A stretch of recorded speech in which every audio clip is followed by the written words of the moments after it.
Hi guys, Perry here from Stupid is the Norm. 12 months ago I took on a project to repay £10,000 of credit card debt and build a sum of £300,000 in 10 years. Well, I give an update every 6 months.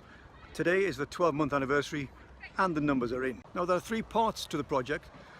The first one is repaying the debt, the second is the building up of a reserve fund, and the third, well, the destination to that all-important £300,000. So let's deal with the debt first. I had about £10,000 of the credit card debt on over 4 or 5 cards. First thing I did was I went to a bank and got a personal loan and repaid those cards in full. I then cut up those cards. Now the benefits of this are twofold. First of all, the interest rate on a personal loan is way less than what I was paying on credit cards.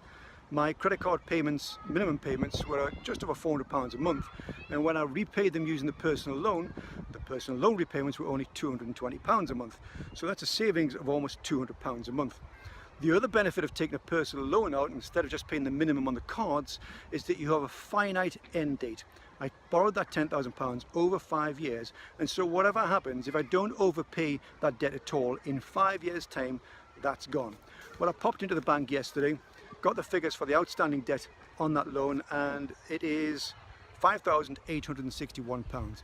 So I'm well on target with that. Next is the reserve fund. Well, why is a reserve fund important? Well, because of life really, because life throws you curveballs, unexpected bills drop in. And if you have unexpected bills, then you can't add to the £300,000 that I need in order to hit my target. So I checked my account and there's about £3,500 in that reserve fund right now.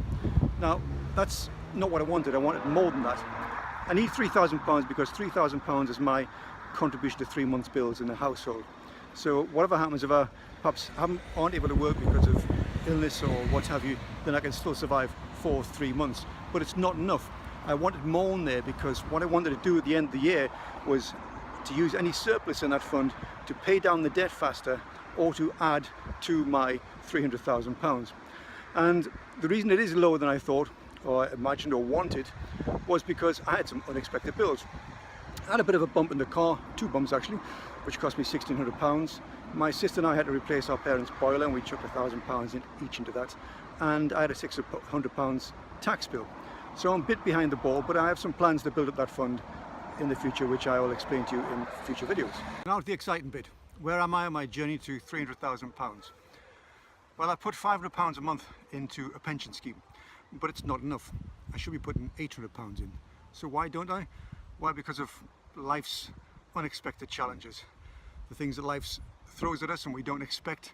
So I've put the extra £300 into a reserve fund with the plan that in January, once I know my tax liability because I'm self-employed, I will then add that further £3,000 plus any balance to that pension fund and or pay down some debt. So I guess I'm aiming to put £800 a month in. Now how can I, just a working class guy, afford to put £800 a month into my pension? That's because I'm a hard working class guy. I work about 70 hours a week, which is the equivalent of 2 full-time jobs. So that allows me to put the money that I would earn from, if you wish, 1 full-time job into paying the bills in the house, and the other goes into my investment fund for my £300,000 and my 50-foot Beneteau yacht. It's a simple plan, but it's not easy. You have to work hard. Everything comes at a price. Nothing comes for free. Everything has a sacrifice to pay. So if you want to be wealthy, you have to be different and do different things to what everybody else does. So where are we on the target to reaching that £300,000? Well, as I said, I put £500 a month in, so after 12 months there's £6,000 in there. But that's not the full story, because when I put £500 in, the government refunds my tax at 25% and adds another 125, and then of course added to that is the growth in the fund. And so I checked with the pension provider this morning, and that fund, having myself put £6,000 in, now stands at £7,868. It's almost like a return of 30% on your money. It's great. You ought to set up a pension fund, guys. So where do I stand on the project as a whole? Well, from the debt perspective, that will be gone in less than 5 years, so we're on course there. With the building up reserve fund, I've said that's a little lower than I expected, but I have plans to increase that. And that all-important £300,000, well, it's probably too early to tell just now, but I do need to put some more work and some more money in there at the end of the year. If you'd like to continue to follow my progress, please click like, share and subscribe. Don't be stupid and don't be normal, guys.